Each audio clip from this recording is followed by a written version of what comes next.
And now we're ready to start. We're right in the middle of the travels, as I said, with Dr. McGann and Elder Haskell as they went to South Africa. And they were visiting a school in South Africa. And the author of the book, Ella M. Robinson, said that she doesn't have an account by Haskell for this part of the journey, so she's quoting what Dr. McGann wrote down about the journey, and we're going to pick up where we left off. And here we go. There are at present some 400 students. This is at a place called Lovedale Mission Station. There are at present some 400 students.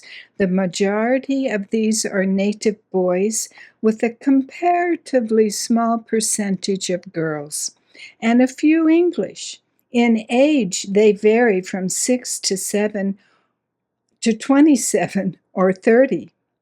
English and Kafir are the languages mainly used. The latter is a very soft and musical tongue, and it is touching to hear them at their missionary meetings.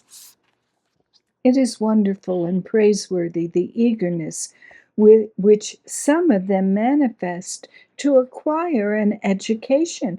Grown men who have spent all their early days in the heathen kraal and at hard work in the diamond mines or at the gold reefs will take their little earnings and deposit it at a mission station or school and beg to be taken in and taught.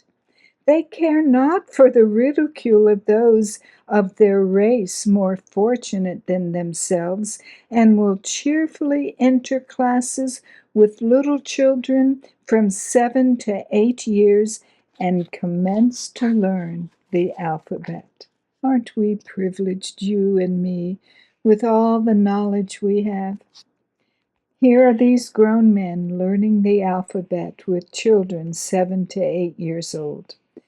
The man lives in his kraal, Kraal, surrounded by his family, smokes his pipe, while his wives with pick and hoe cultivate the ground for his sustenance. His food is corn and milk and Kaffir beer. That's Kaffir, beer.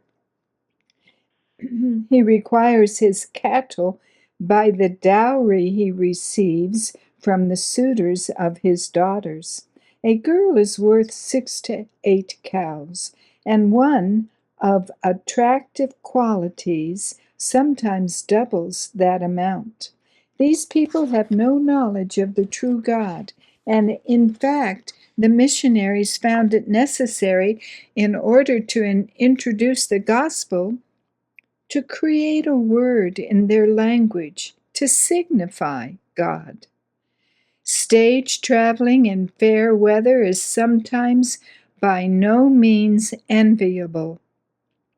But when it is wet, in South Africa at least, it is not only unpleasant, but positively dangerous. Bridges are scarce, and almost all the rivers have to be forded.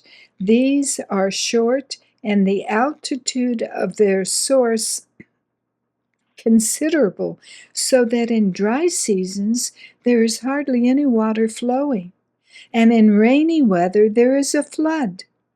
It had been raining for a few days previous to our leaving Lovedale, and on the morning when we expected to start, the clouds looked very dubious, and we were informed that it would be hardly safe to go, but start we must, or we were liable to miss the steamer at East London, the southeastern port, which we could not afford to do, as time, when one is traveling, slips away quickly.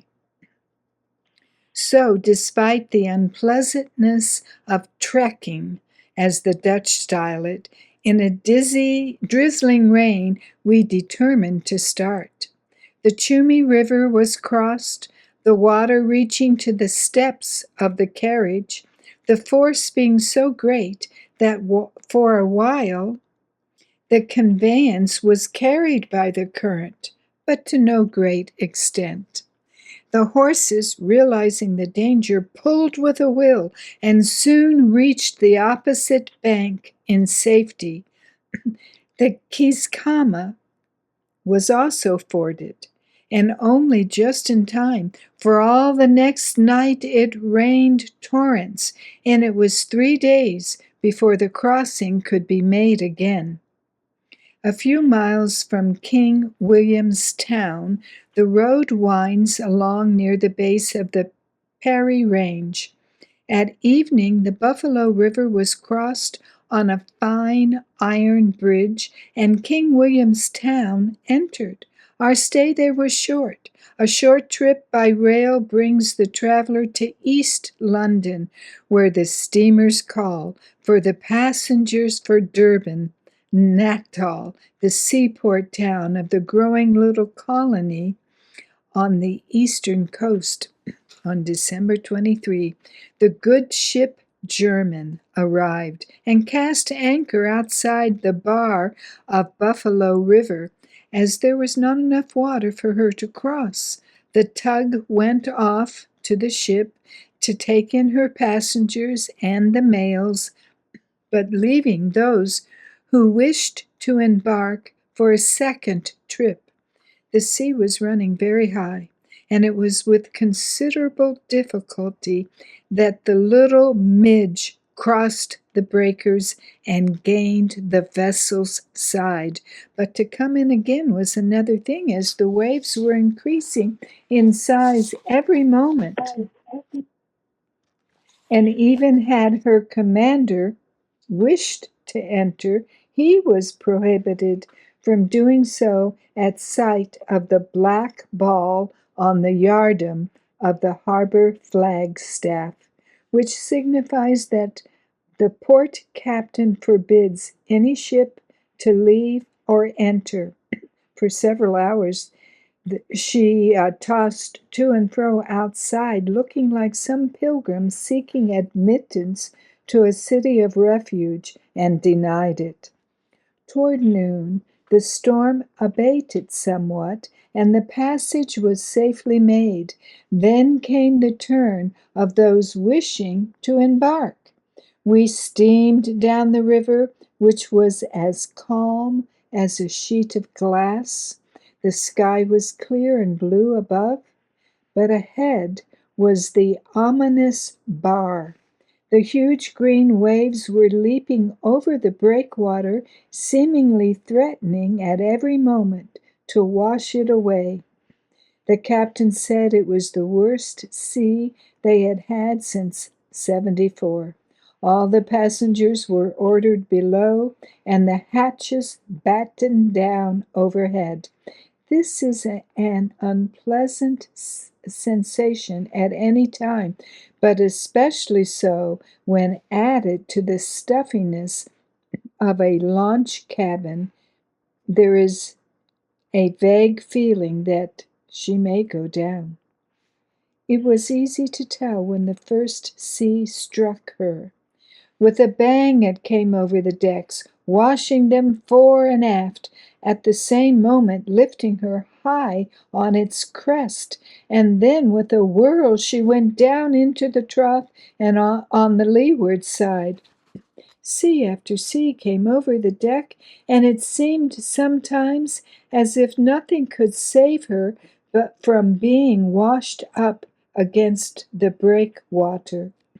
In cases of this kind, the helmsman never tries to steer his course, but devotes all his energies to running away from the waves and dodging in and out between the swells so as to avoid being capsized. Once across the bar, the motion was not so rapid, and the hatchways were opened and passengers permitted on deck again. The next thing was to get on board the German, and the way she was rolling made it no easy matter. It took a long time to get the tug made fast to her side, and then a basket was lowered over the side by means of a derrick from the mast. Into this, two at a time, we were placed, and then hoisted up and let down with a bump on the deck.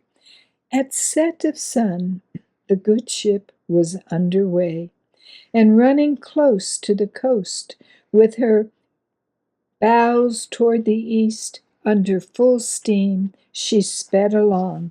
At break of day, we were off the borders of Pondo Land. There was but little to be seen on the shore that was of interest, hardly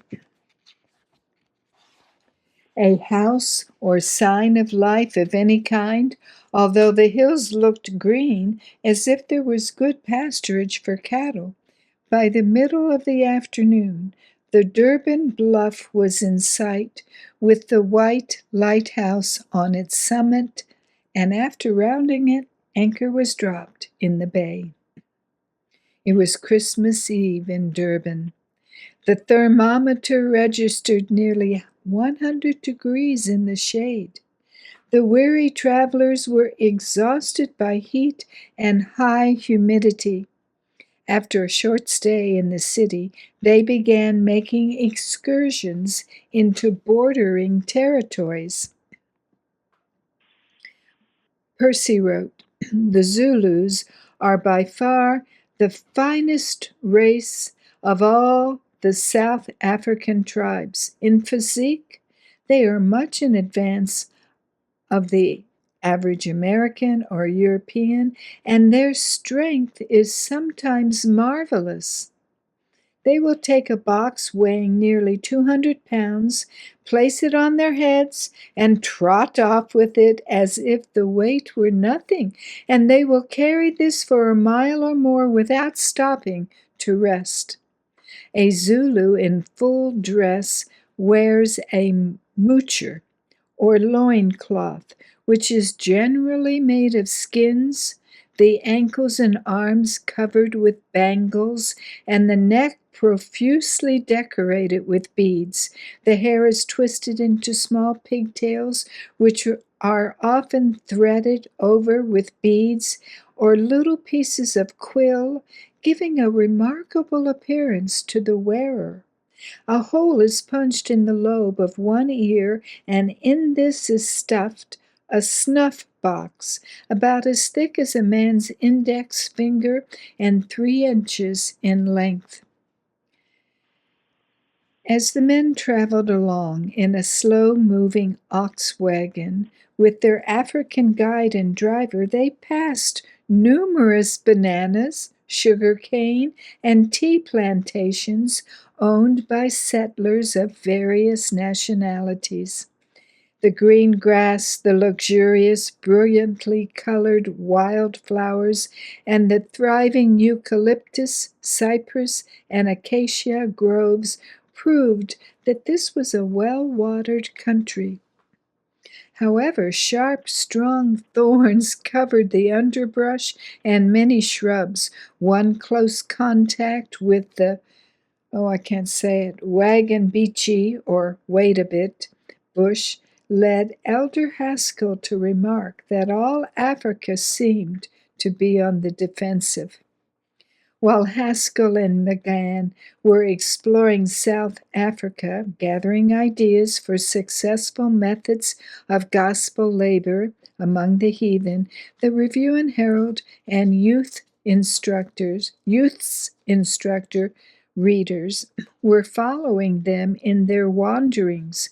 Many hearts were throbbing in response to their numerous appeals for volunteers for mission service. Here is one typical heart-stirring appeal from Haskell, which reached Seventh-day Adventists before the days of mission budgets. Quote, "God has offered no grander opportunity to those who would be his servants and labor in his vineyard than to go into a foreign country, there to educate the young and instill into their minds pure and sound principles which will fit them not only for the practical duties of afterlife, but for a place of radiant brightness in the kingdom of God. The glorious truths of the gospel are to be presented before kings and nations and tongues and peoples. God will adopt his own methods. He will select his own servants. He will use his own agents to accomplish his own work. He is not limited for means to carry it forward, but his providence is over all, and the message will be carried to the lengths and breadths of the earth. He is using men and women in various situations and stations in life to accomplish his purposes, and these bear the stamp of the divine. Now we're going to Calcutta. The two travelers sailed from South Africa for India on the cargo ship Umtata. They now wrote from Calcutta, capital of India, the city said to have been named for the hideous four-armed goddess Kali, and at that time residence of the great man, the viceroy. Riding through the narrow streets in the humbler section of the city, they held their breath as they observed the careful maneuvering of their driver in passing other vehicles in space no wider than the gharry in which they rode. The streets were lined with crude mud and thatch shops with open fronts exhibiting their wares to passers-by, and so close that the men could almost reach out and touch the merchandise. McGann later wrote, describing the manner in which the Hindu merchant often conducted a very profitable business, quote, his store is also bamboo, matting, and mud, and at first sight one would hardly think it capable of containing stock to more than the amount of a few $100s. But once inside, it is found to be a perfect labyrinth of shelves, pigeonholes, and other nooks and corners which are filled with the most costly merchandise, every space being utilized from floor to ceiling. In the middle of the room, sitting on the floor and almost entirely destitute of clothes, is the proprietor. If the truth were only known, he has gold enough hidden away to build him a palace and clothe him like a king should he desire it. At the first halt of the gharry, a street hawker spotted the two Americans and accosted them with the offer of a pair of handsome peacock feather fire screens. 3 rupees, master, 3 rupees. Give you half a rupee. All right, me sell them to Sahib for half rupee. Evidently the seller did not expect so large an offer at the first bid. Baksheesh, baksheesh, they heard, and saw a fakir, Fakir, dirty, unkempt, scantily clad, his body daubed with mud, extending his skinny hand for a coin. On every side people could be seen, perhaps sitting with extended arms, hour after hour in the burning sun, or lying on beds of spikes, or torturing themselves in some other hideous manner. Many bathed in the murky river, hoping to wash away their sins and gain an entrance to paradise. The visitors found the foreign quarter less than a tenth of the city, but much pleasanter, with wide streets and attractive homes, most of them having spacious verandas. Their guide informed them that only 25 miles away were dense jungles where tigers and other wild animals roamed at will. These fierce beasts caused hundreds of deaths annually.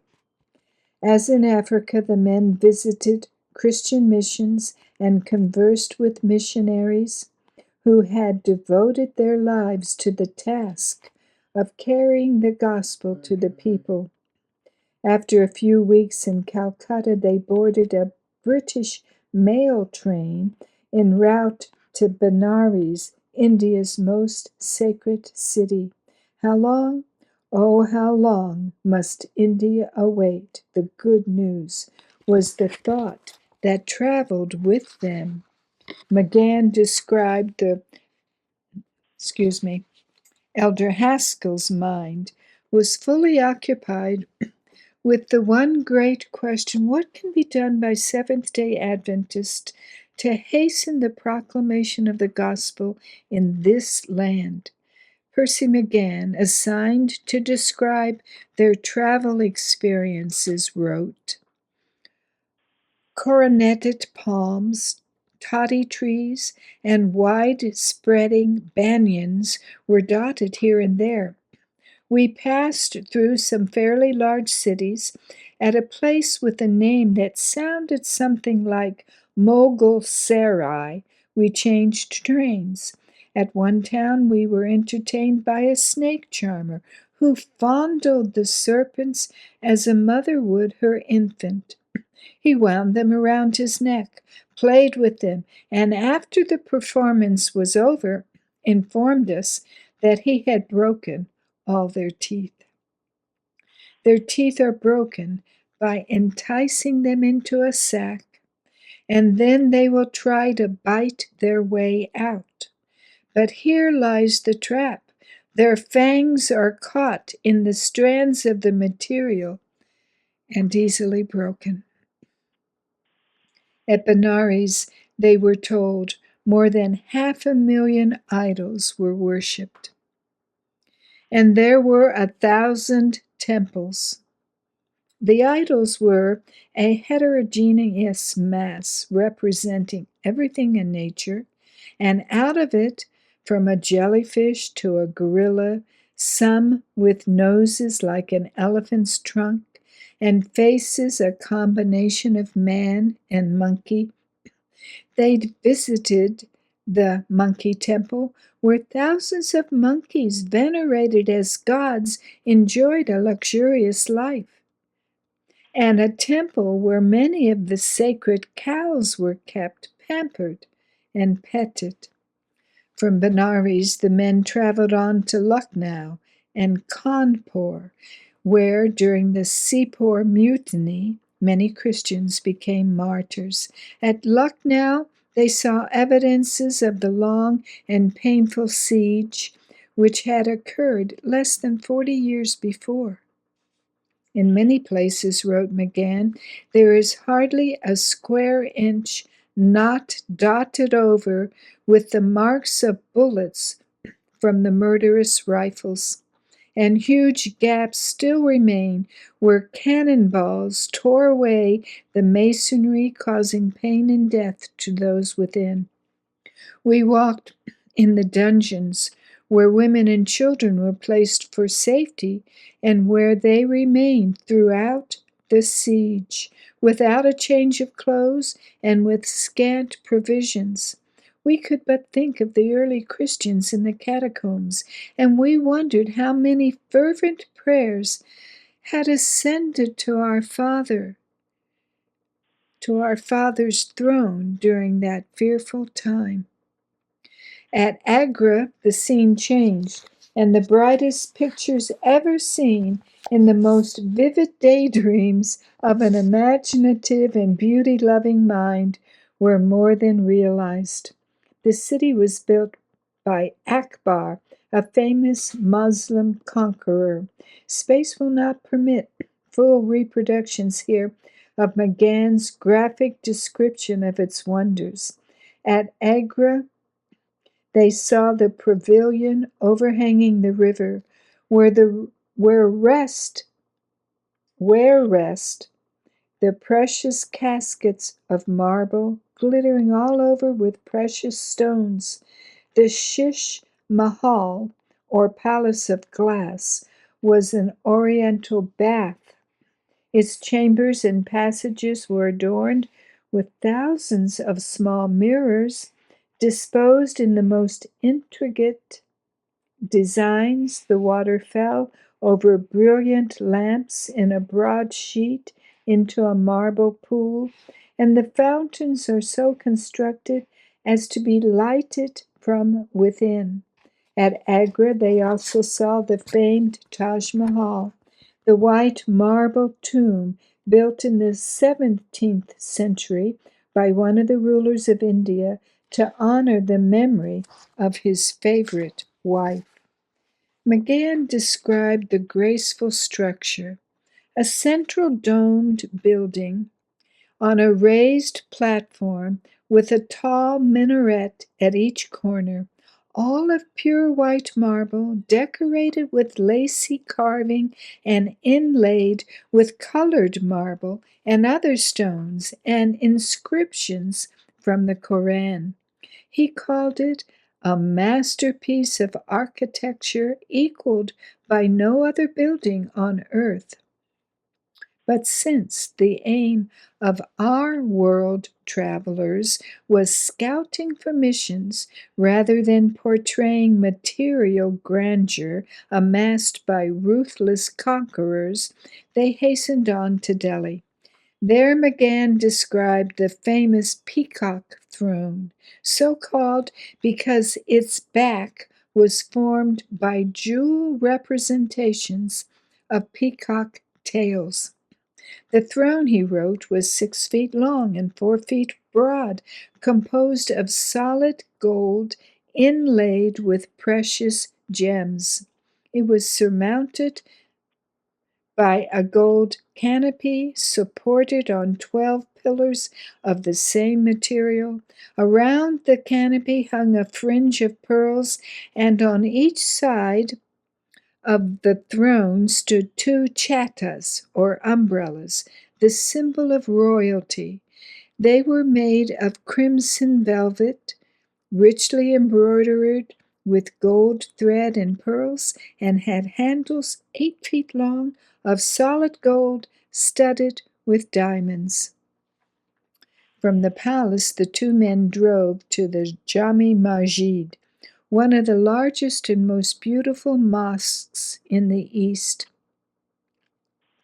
The interior of the mosque proper is paved with slabs of white marble 3 feet long by 1½ broad, each decorated with a black border, which gives it an extremely beautiful appearance. In the northwest angle is a little chamber partitioned off by a beautiful white marble screen in which are deposited some spurious relics of the Prophet Muhammad. The relics consisted of some hair that was said to be from Muhammad's beard.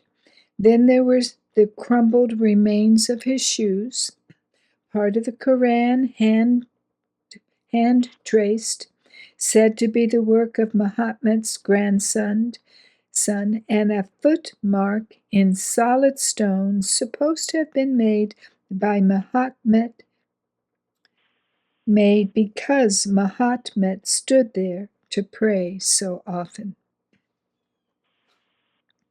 After a 2 days' rest at Delhi, McGann continued. We once more boarded the train and started on our journey southward. In the morning, arrived at Jaipur. In the afternoon, we drove to Amber, or Old Jaipur, 4 miles from the present city. Arriving at the confines of the place, we were met by an elephant sent out by the Maharaja to take us up the mountain. This is customary and a courtesy shown to all visitors desiring to view the halls of his ancestors. We had often heard about riding on elephants and had seen pictures of the performance, but this was our first attempt. The driver sat behind the animal's ear, which was almost large enough to cover him, and certainly to form a good sunshade, could it only be brought into the right position. At a word from the driver and a prod from the grappling iron by means of which he steered the beast, the giant knelt down. Then a 7-foot step-ladder was unslung from his side and placed on end, and up we clambered. It was now Jumbo's turn to arise. The effort seemed greater than that of a ship crossing the breakers of a billowy bar. With another prod and some inexpressible lingo from the jarvey, our steed commenced to waddle. I shall never forget the sensation. The motion is indescribable. He seemed to plow along worse than a brig in a gale of wind.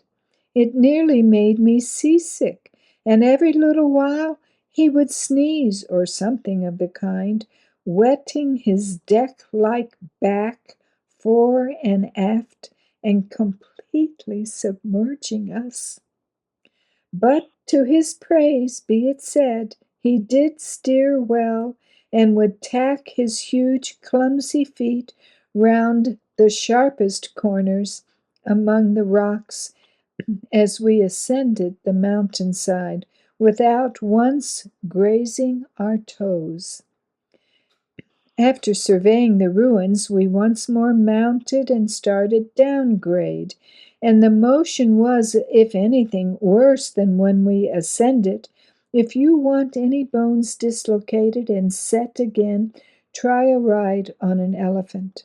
Or if you wish your teeth loosened prior to visiting a dentist, take a jog on Jumbo down a canyon, and it will ensure painless dentistry.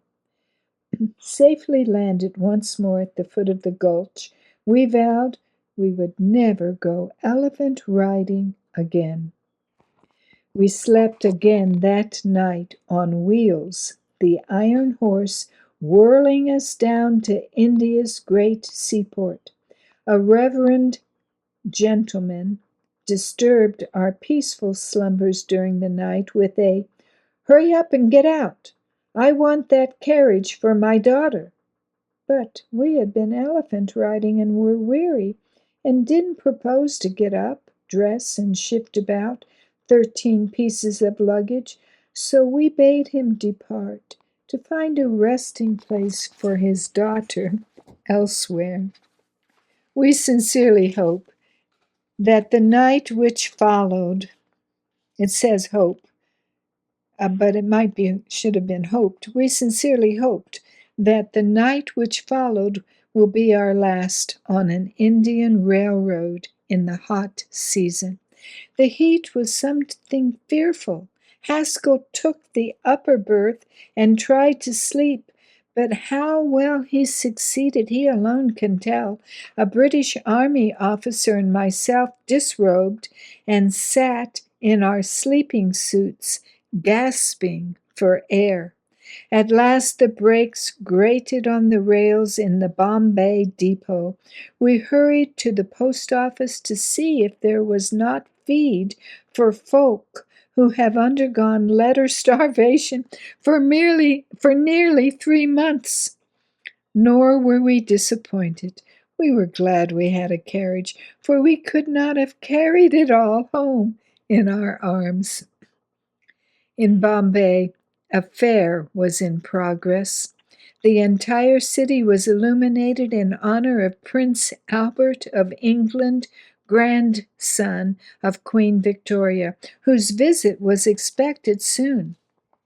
McGann wrote, all public buildings, monuments, and stores were ablaze with lights of many colors. Everywhere they glistened, those near the ground casting a soft light across streets and squares, while those on the cornices and heights of the towers had, as they flickered in the wind, more the appearance of twinkling stars.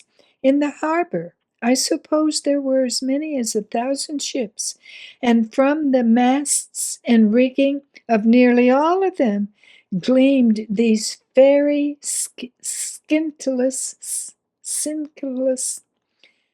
sensations of light streaming over the water and producing a resplendent effect. We thought of the honors that men bestow on their fellow beings, and remembered what a cold reception was accorded to the world's Redeemer when he came to earth to die for humanity. But so it has ever been, and will ever be, until he come, whose right it is to reign, and shall claim his own. And then celestial rays, far brighter than anything ever conceived in the mind of man, will flood the heavens and bathe the earth in glory. In Bombay, the Parsis attracted the travelers' attention. Others were prohibited from entering their temples, where sacred fire burned perpetually on their altars. Anyone could watch them perform their devotion as they came down to the seashore to pray. They come, men and women, wrote McGann, and stand facing the mighty ocean with their eyes upturned to the sky, praying frequently for half an hour at a time.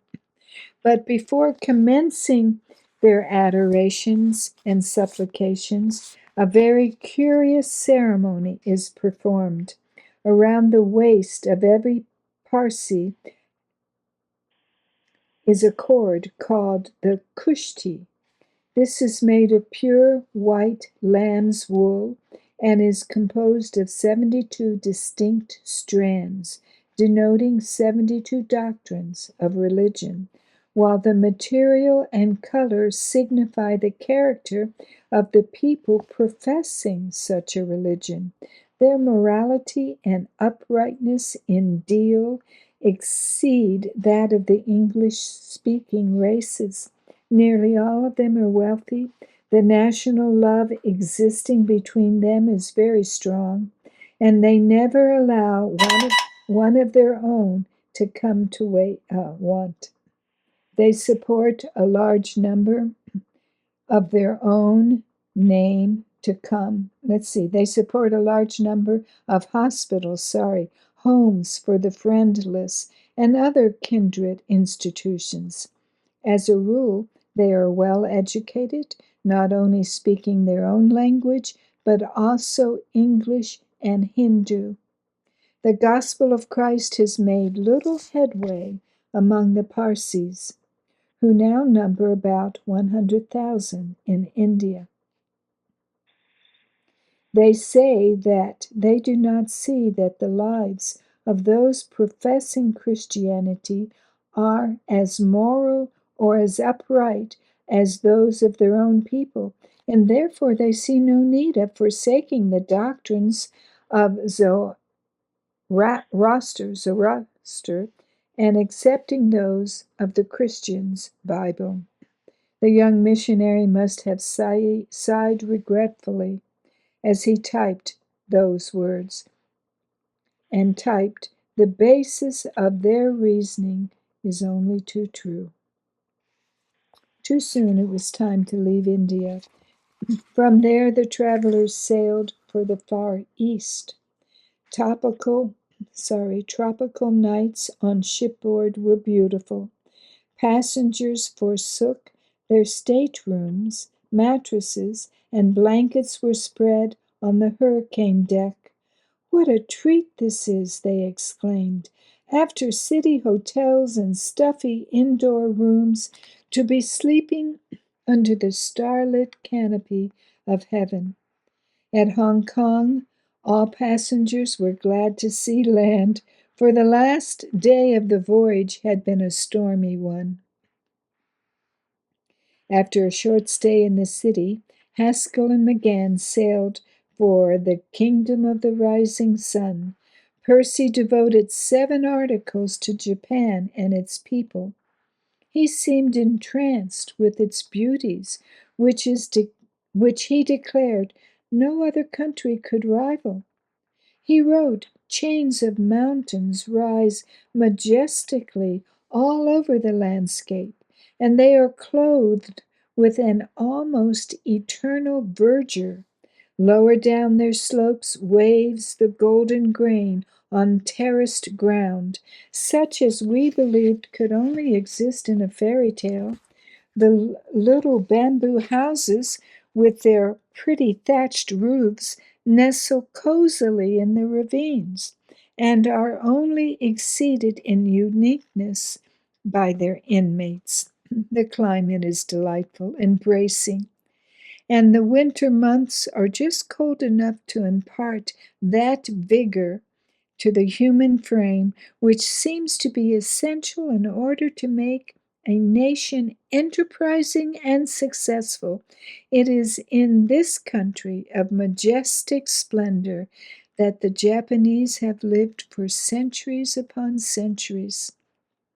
He described the people, the houses, the streets, their own visit to an exhibition, their rides on streetcars and in jinrikishas, their attempts to eat with chopsticks. From Japan, Haskell and McGann sailed for China in June 1890. In China, as in India and Japan, the two travelers encountered highly educated people. Haskell made the following remark on their superior intelligence, quote, "Imagine a child at the age of 12 mastering 5,000 characters one after another. And this is necessary before the Bible can be read understandingly in Chinese." End quote. He found many missionaries struggling with seemingly insurmountable obstacles to the reception of Christianity, the greatest being ancestor worship. He wrote, "Imagine a nation that for centuries has had its shrines in every house of the rich and poor, high and low, and whose every member from babyhood, both by example and theory, has been taught to bow before it, offer incense, and do sacrifice. When told that it was considered a great sin to refuse to burn incense and paper money before the little images adorning the home, he realized the vast courage required of a lone Oriental Christian." Haskell and McGann spent 2 weeks in the cosmopolitan city of Shanghai. There the British, French, and American settlements each had its own municipal government and laws. Business houses, even post offices, were operated separately. The men found the missions in which they were interested mostly in the Chinese part of the walled city. In China, a door seemed to be wide open for literature evangelism, for many men and some of the women could read. Because of a talk he had with a man who for 11 years had been a colporteur in and about Shanghai, the father of the tract and missionary societies was greatly encouraged regarding this phase of denominational endeavor. This man had met with good success as he traveled among the villages selling Christian tracts and leaflets. Haskell stressed the importance of mission schools. "To have a school of some kind," he writes, "and a place to gather the people, seems to be a necessity for successful work. Some boarding schools take children, but it is with the understanding that they are not to be taken from them until they are 20 years of age, neither are they to be betrothed to anyone without the missionary's consent. Day schools are more numerous than boarding schools. Training schools for teachers and missionaries are also established.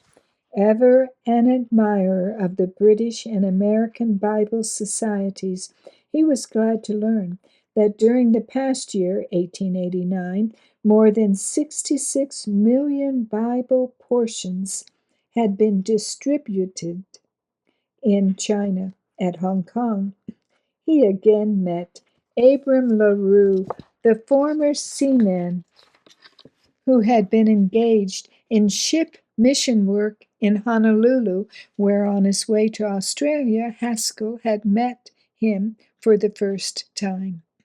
Now LaRue had come to Hong Kong, and though his years were telling upon his strength, he was still supporting himself, selling books to English-speaking people on the island. He spent much time distributing literature among sailors on board vessels anchored in the harbor. Longing to spread the gospel among the Chinese people, LaRue engaged a Chinese scholar to translate a tract by Ellen G. White telling of the love of God, a chapter from Steps to Christ. He then had it printed and distributed it widely. This was one of the first pieces of Seventh-day Adventist literature to be circulated in Chinese and by LaRue. As that country's first Adventist missionary, he had already visited mainline China in 1889 with books in English. The trip from Hong Kong to Sydney was made in a small cargo ship laden with tea for Australia. Tea was piled in every vacant cabin and in every other available space. There were only 5 passengers, Haskell and McGann, the tea man, and 2 women tourists who had been visiting Japan. 5 years had passed since Haskell had visited Australia and New Zealand and had begun his pioneer labors there.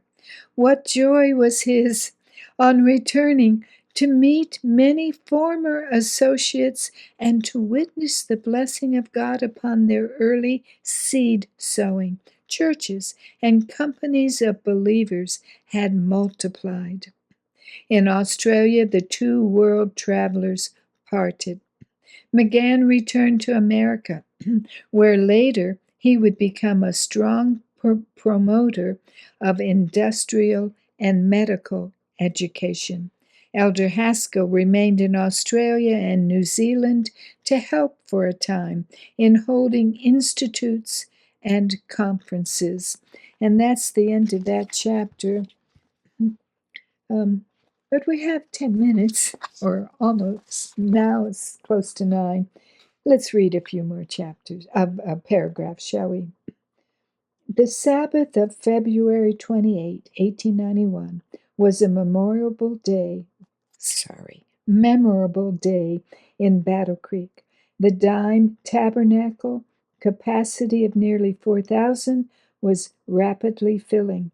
The north, south, and east vestries, which had been vacated after Sabbath school, were fully occupied again. It looks as if all the Adventists in town have turned out, the ushers said to one another as they hurried about, trying to find seats for late comers.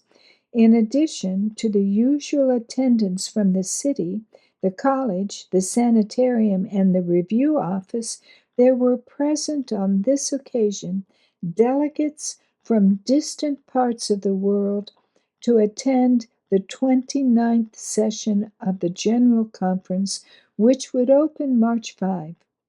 All were eager to hear Elder Haskell, the veteran missionary, and to welcome him home after his 2-year world-encircling tour.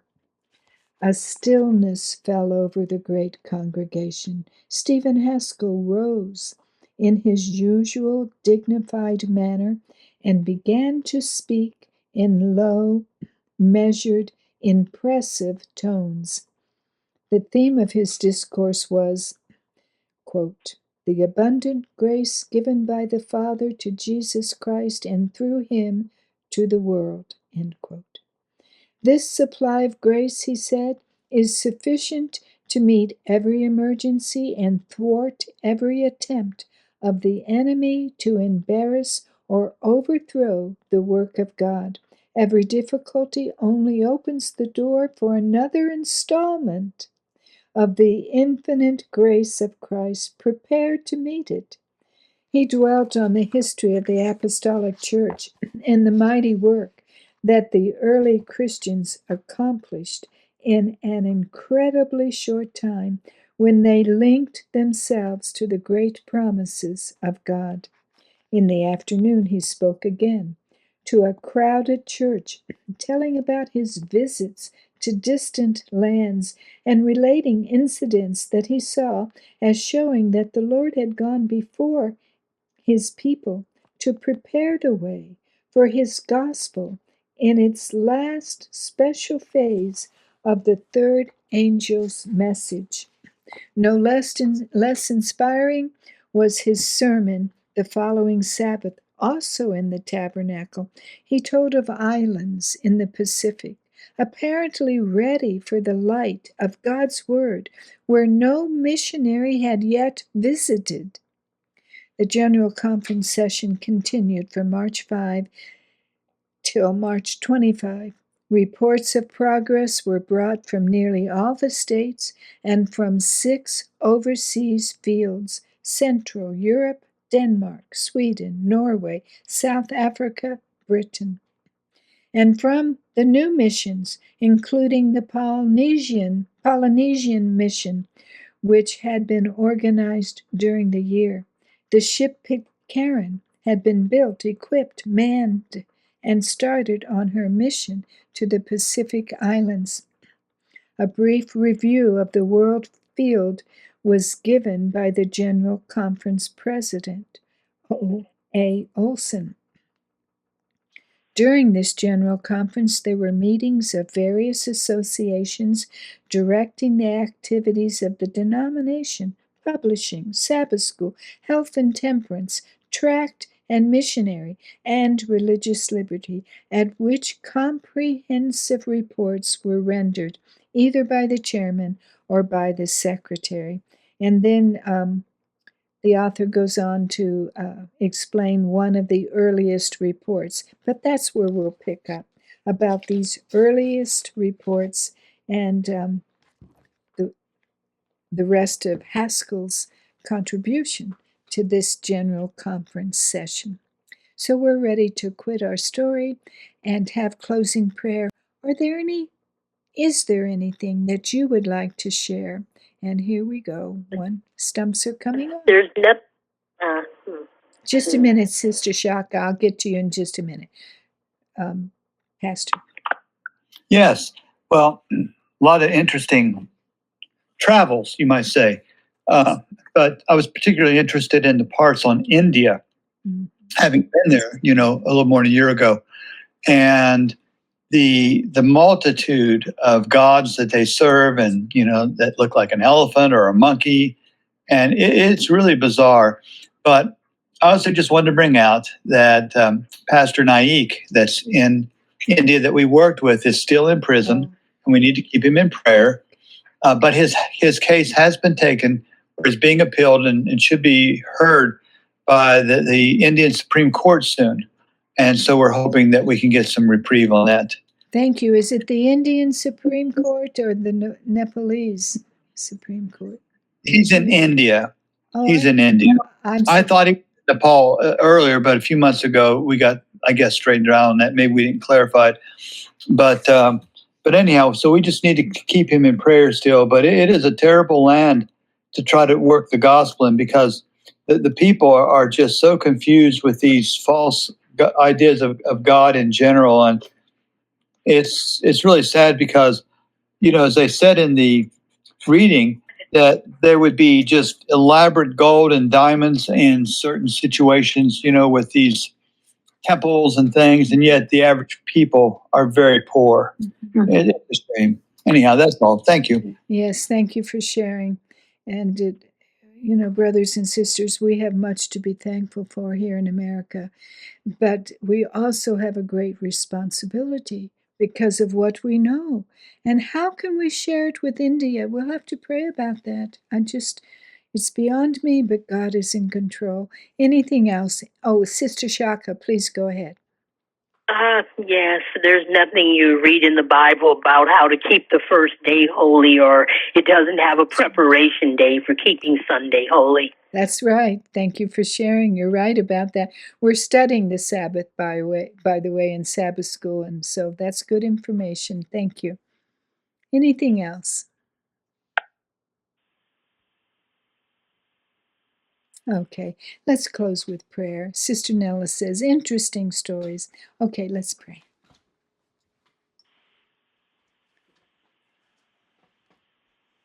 Father, we come to you first of all on behalf of Pastor Naik.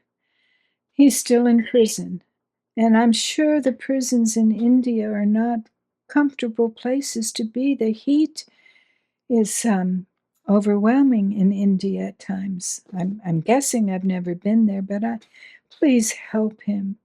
Help him, Father, to be at peace where he's at, but please go before him as this appeals court takes up his case. May your angels be by the side of the judges and influence them for your honor and glory and for the good of Pastor Naik. And please don't let him become discouraged. Help his faith to be strong, we ask, and help our faith to be strong. One day we may be in prison too. So, Father, please teach us, guide us, prepare us for the future. And as we are being prepared, help us to work for you in every way we can. Open the doors before us. And I especially pray for the country of India with its billions of people, I would think, at least millions of people.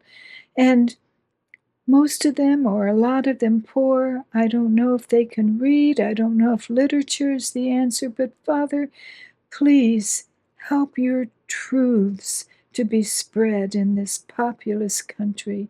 Loose the chains and the bondage of Satan on the minds of people with these thousands of gods that can do nothing for them. Please bless the people there and the people around the world, I ask, and help us to be your servants doing your will, I ask in Jesus' name. Amen. And until we meet again, may God bless and keep you and lead you in his ways. Bye for now.